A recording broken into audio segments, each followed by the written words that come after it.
Yet ask these veterans here today, and many will tell you, compared to other wars, theirs was a different kind of homecoming.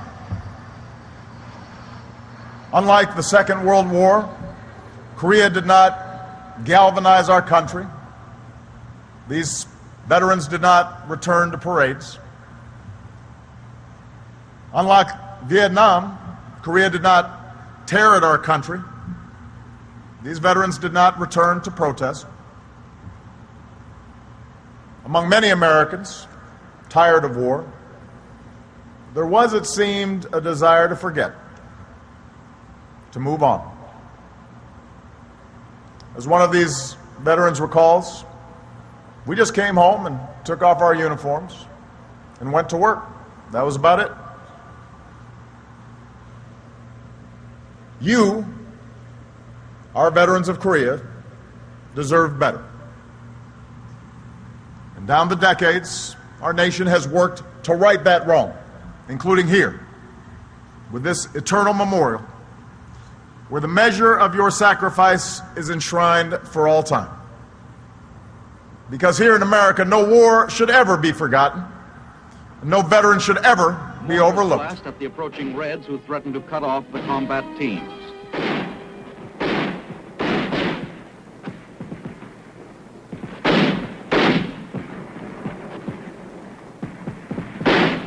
The withdrawal starts south, down the main highway that passes through Uijeonbu to Seoul.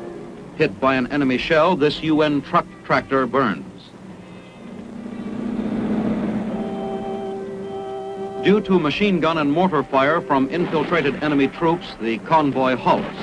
Men take cover and wait until the way has been cleared.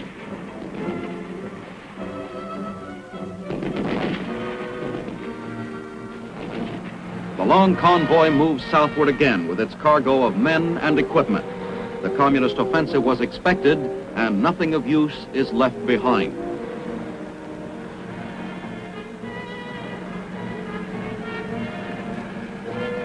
En route, battalion commanders discuss the situation. In Uijeonbu, a sign aptly states the result of war's devastation on the town.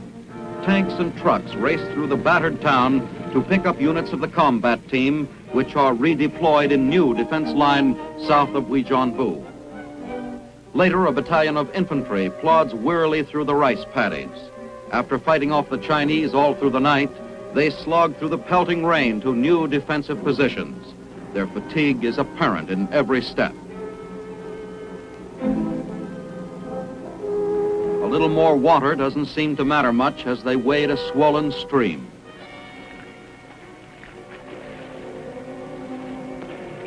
Full advantage is taken of the chance for a short rest before fighting off the Reds again. Rain-soaked troops hold rearguard positions covering the withdrawal. This is the third major Red offensive of the conflict. The first was the initial North Korean aggression last June, and the second, the full-scale intervention of the Chinese Communists on 26 November. Our 155's blast evacuated Uijeonbu.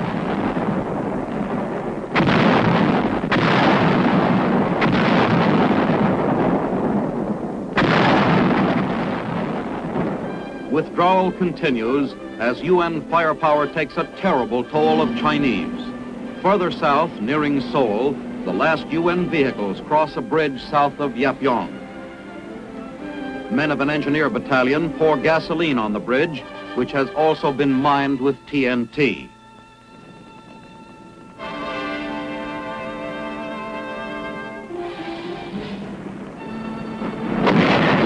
The bridge is destroyed. Communist human sea tactics against our superior firepower is costing them dearly for each mile they advance.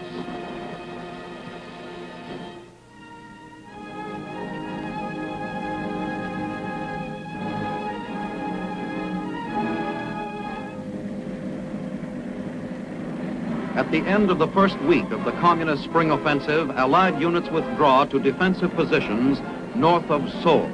In the western sector, where Red pressure is heaviest, trucks loaded with troops move rapidly south. UN forces have broken contact with the enemy all along most of the front.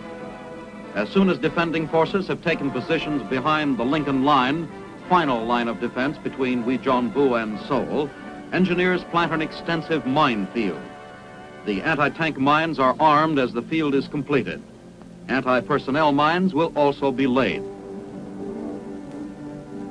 To augment the minefields, barbed wire entanglements are constructed by the engineers. Working quickly, the wire is strung and stretched taut. A 75-millimeter recoilless rifle covers the valley which the Reds must cross to reach the Lincoln Line. Observers of an ROK division use this high point to advantage and keep close watch on the opposing hills. Artillery is called for to give relief to a UN tank column under enemy fire in the valley.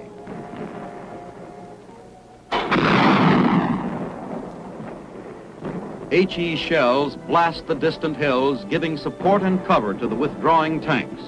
The armored patrol is returning to the Lincoln Line after contacting 2 Chinese battalions.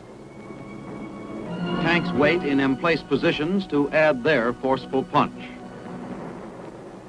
In the heart of Seoul, on the grounds of the Capitol building, 155 howitzers fire a sharp warning at the advancing Chinese.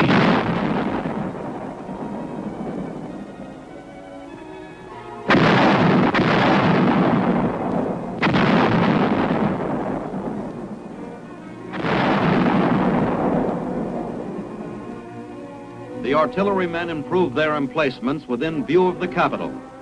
Although earlier the South Korean government warned the populace to leave, almost 500,000 remained in the city, showing confidence in our ability to hold despite the growing menace of the Red advance. The government was finally forced to order the evacuation. Only then did the people leave. The UN troops remained on the Lincoln Line to write the next chapter in the defense of Seoul.